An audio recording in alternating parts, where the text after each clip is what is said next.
Hey, welcome to the Strong Roots podcast. My name is Kristen Hill, and we are so excited that you're tuning in today. Our prayer is that you would move one step closer to Jesus through this series. So go ahead and check out this next episode. Hey, Strong Roots. I'm here with Elizabeth, and we are doing our Winter Blues season. And I am so excited to hear from Elizabeth because I feel like you're going to have a different perspective and that people are going to learn about God in a different way from you because of the way you're wired. So thank you for being here. Yeah. So when you think of winter blues, is there a season in your life that you go back to and think that was the hardest? Definitely just my entire high school experience. I feel like high school for everybody is just hard. You know, you're trying to figure out life. Yeah. You're trying to plan for your future because everyone's telling you, like, college is coming. It's this year. Fill out your applications. So you got that stress. And you have the stress of pretty much keeping with the Joneses, right? Like, you have all these girls in high school. They're so pretty. You're trying to keep up with them. Yes. Trying to, like, figure out how to be a girlfriend. All that. And it was hard. So I think I definitely got wrapped up in that. So my entire high school experience was definitely with the winter blues for sure. Did you experience it at all before high school? Not that I remember. I mean, middle school maybe a little bit, but like my childhood was pretty much just happy. I don't really remember being sad at all. Yeah. What triggered it? Was there anything like, was it, I'm just going to get real, like puberty? Was it, for you, what was it? Yeah, I think definitely like hormones, huge play in it. I think anybody who, you're getting hormones at the first chance and you don't know how to react to them. You don't know how to deal with any of them. I think in high school, too, I was not in a lot of good groups. So that was a lot of cheerleading and a lot of other groups that weren't very positive. So totally surrounded myself with negative people, people that, like, put me down, and I didn't want to put them up or be encouraging to them either. So I think just it was this giant pool of negativity for 4 years. And that's a lot. That's a lot to get rid of. So that was super hard to be surrounded by all those people. I think that was the biggest key in all that depression in high school. How did you break through? Totally, it was a Jesus thing. Yeah. Like, I gave my life to Christ. I think I was a junior in high school. Yeah. So that was towards the end of junior year. And then at that point, I tried to take steps to, like, improving my mood. So cut out the people who are negative, trying to cut out the groups that I was going to that wasn't giving me any positivity. So whether it was a sport or was it a club, maybe it was the friends, something like that. And so that was like a year and a half process of just clawing out of the deep darkness. And then at that point, I was kind of at a steady plateau where I was able to keep a hold of it, not really go deep. But of course, there was the days where, I lost it again. What are your triggers? It's hard to answer that exactly. I think a lot of my triggers are maybe like a reminder of a trauma that I experienced, or if I let myself go into my dark spot. So I know what that is for me. Like, if I'm not keeping care of my health, if I'm not eating right, if I stay in my bedroom, I know if I stay in my bedroom more than an hour, I'm done. Because my bedroom is kind of my place where, like, it's silent. I'm to myself. No one is, like, encouraging me. I'm not encouraging myself. Half the time, to be honest, my bedroom is filthy. Like, I don't really like doing laundry. So my bedroom, there's laundry all over the place. Right. So if I'm in a place where it's super dark and gloomy and it's messy, I'm not going to be happy. No. So I definitely try to, like, get out of my bedroom, get out of the house, go do something. Even if I'm walking back and forth to the mailbox, like, that's the win in my book. Like, you got to get out of your dark spot.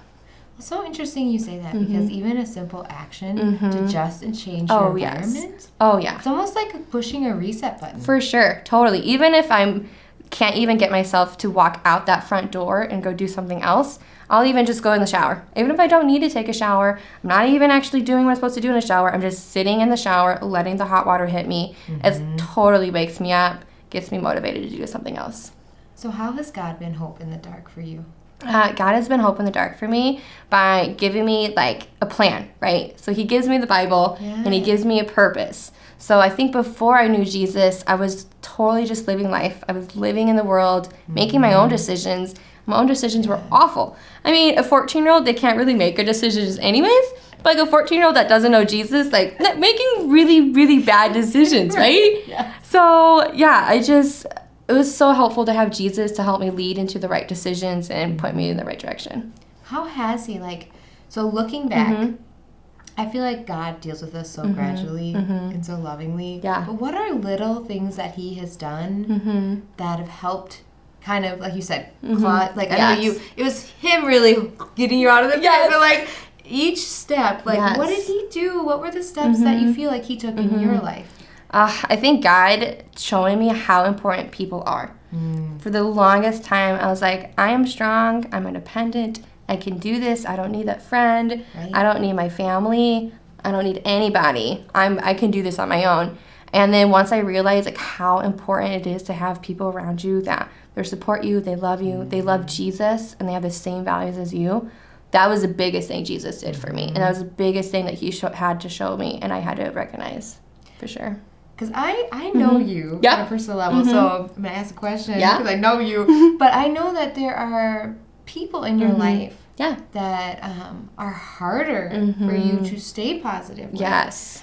I think so many people listening, like you're saying, stay with positive people. I hear all the time with new believers, like, but I have all these friends who aren't Christians and all these friends who are in dark places. Like, how do I remain a light in those places?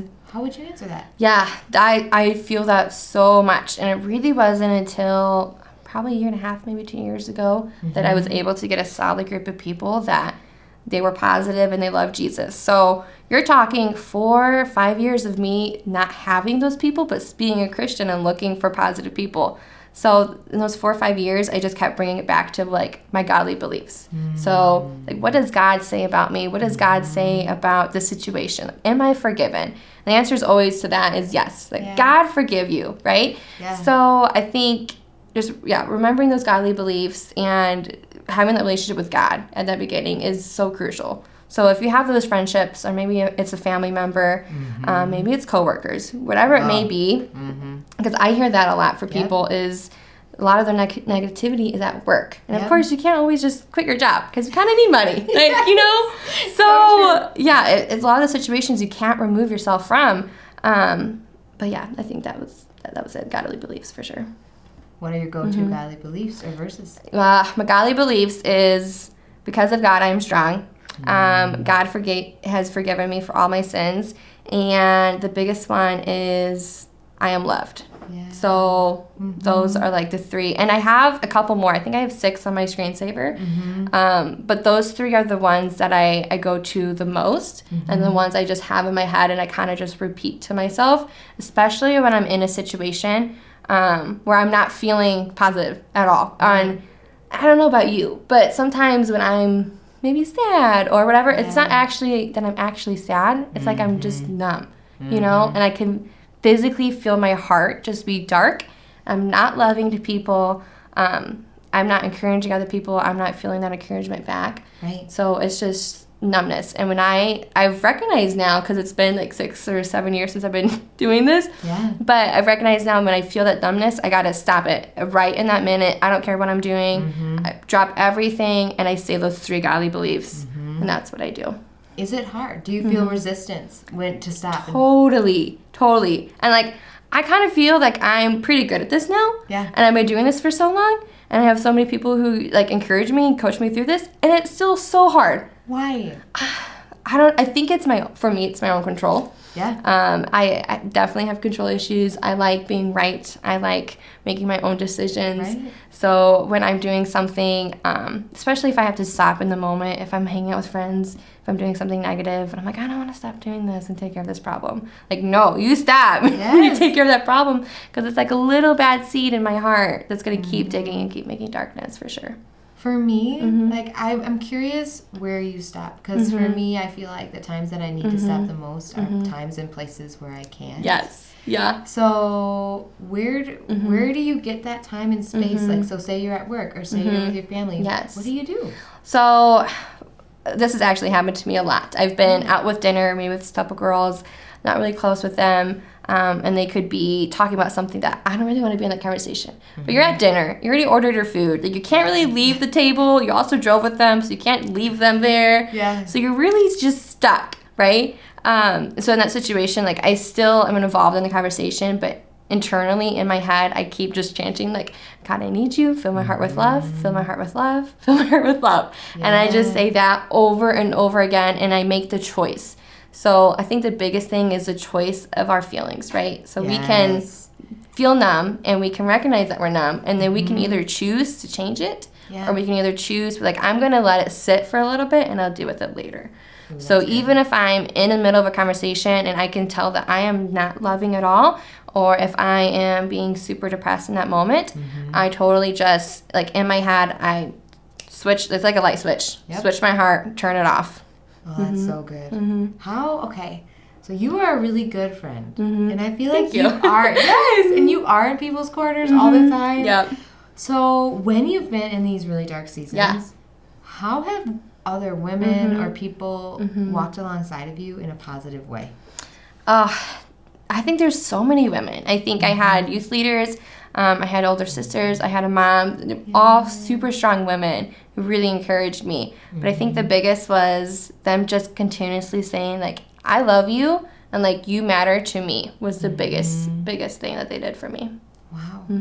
Have you found yourself doing that for other people? Oh, for sure. I actually love what I do now. I work at the church. So I get to meet women a lot who are in a similar situation, young, kind of lost in life. And that's my first thing that I tell them is, hey, like, I love you, and like, you matter. So, and I think you've told me that a million times. So many people here have told me that a million times, and that's just the biggest thing you can do. If you were to talk to you from the past, like, what would I say? Yes! Oh, goodness. I think about this often. Like, what would I say to, like, 15, 16-year-old me? First of all, 15-year-old me, she was a mess. Okay. She had a lot of problems. So there's a lot of, like, maybe a book of things I could say.